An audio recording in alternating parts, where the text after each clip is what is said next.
నమస్కారం. నేను సమయ హేమంత్ కుమార్, ఏపీ నిరుద్యోగ జేఏసీ రాష్ట్ర అధ్యక్షుడిని. నిరుద్యోగుల తరపున ఈరోజు ఎమ్మెల్యేలుగా ప్రమాణ స్వీకారం చేసినటువంటి ప్రతి ఒక్కరికి ధన్యవాదాలు తెలియజేసుకుంటున్నాం. తొలి సంతకం డిఎస్సి మీద పెట్టినందుకు మా అందరికీ కూడా నిరుద్యోగులకు చాలా ఆనందంగా ఉంది.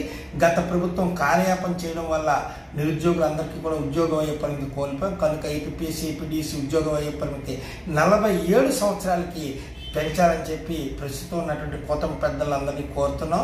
మెగా డిఎస్సి ఎలాగైతే తొలి సంతకం పెట్టారో అదే విధంగా రేపు జరగబోయేటువంటి అసెంబ్లీ తొలి సమావేశాల్లోని తొలితిగతిగా నిరుద్యోగ సమస్యల మీద డిస్కషన్ చేయాలని అభ్యర్థులందరూ కూడా కోరుతున్నాం.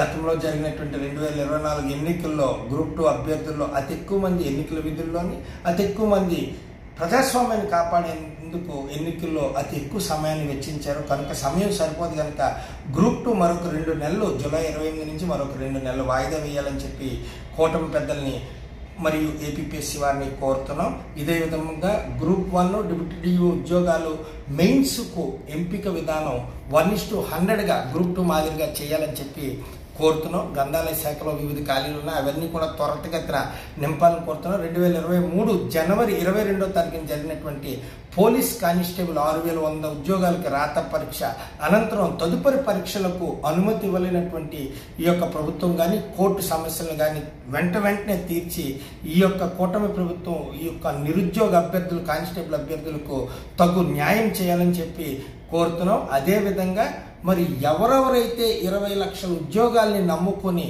మరి కూటమి ప్రభుత్వాన్ని గద్దెనెక్కించారో వీరికి ఒక వార్షిక క్యాలెండర్ అప్రాక్సిమేట్గా, అంటే యాక్యురేట్గా అక్కర్లేదు కానీ అప్రాక్సిమేట్గా ఎప్పుడు ఎన్ని ఉద్యోగాలకి ఏ రకమైన పరీక్షలు పెడతారనేది దానికి ఒక స్టడీ మెటీరియల్ కూడా ఉచితంగా ఇవ్వగలిగితే నిరుద్యోగులందరూ కూడా ఈ యొక్క కూటమి ప్రభుత్వంలో నిరుద్యోగాన్ని తగ్గించడానికి ప్రతి ఒక్కరు కూడా నిరుద్యోగాన్ని పారదోలి ఉద్యోగాలు సంపాదిస్తామని చెప్పి హామీ ఇస్తున్నాం.